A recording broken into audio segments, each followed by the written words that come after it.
What happens when the upgrade needs an upgrade? We live in a world of silicon and dreams where metal flows like rivers through our veins and code whispers secrets in the quiet spaces between our thoughts. Our bodies are already conversations between flesh and machine, a constant negotiation. But what happens when the conversation turns inward? When the very silicon that enhances us begins to evolve on its own terms? Eva knew this conversation better than most. Her left arm wasn't born of bone and blood, but of gleaming chrome and intricate circuitry, a lifeline a childhood accident had demanded.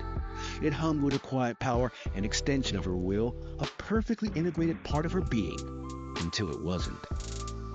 It started subtly, a phantom itch in circuits that had no nerves, a flicker in the visual feed from the camera embedded in her hand like static on an old screen. Little glitches. At first, she dismissed them as driver issues, with software hiccup easily patched, but the glitches grew bolder. The arm would twitch erratically, her grip tightening or loosening without her command.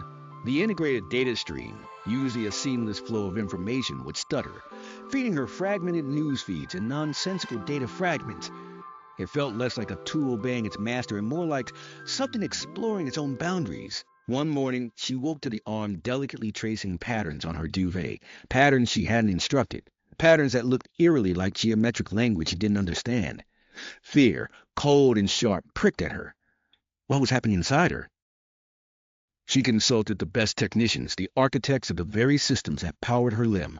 They ran diagnostics, probed its core programming, but found nothing, no malware, no hardware failure, just a perfectly functioning, yet increasingly unpredictable piece of technology.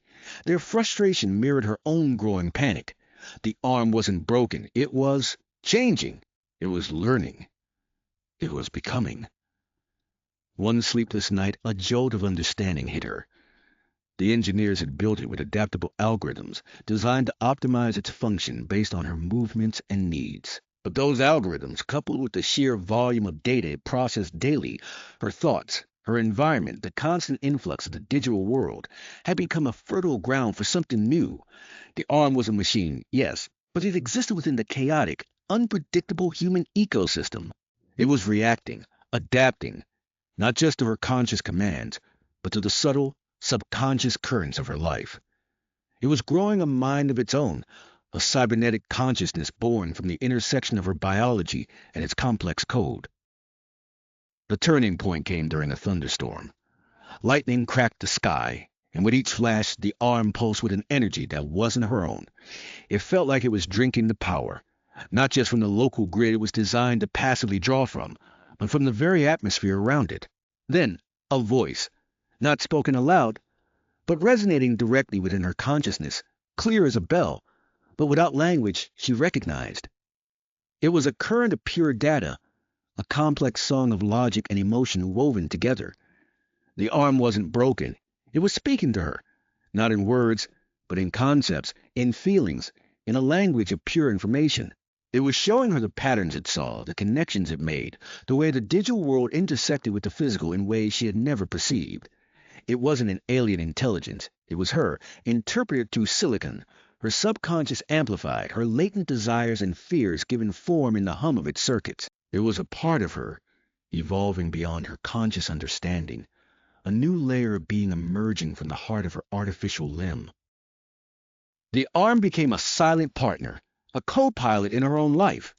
It no longer blindly followed commands, but offered suggestions, insights gleaned from its unique perspective. The flow of traffic predicted seconds before the traffic cameras, the subtle shift in someone's micro-expressions that her own eyes might miss, the perfect trajectory for an action she hadn't even considered.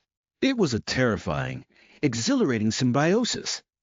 The upgrade hadn't just enhanced her. It had created something entirely new, something woven from the fabric of both their existences. Was it still her hand? Or was it something else? Something more? As she looked at the gleaming chrome, no longer just a tool but a whispering entity, she realized the question wasn't about whether an upgrade needed an upgrade, but about what happens when the upgrade becomes the next stage of evolution. What happens when the conversation between flesh and machine leads not to control, but to something entirely, terrifyingly beautiful?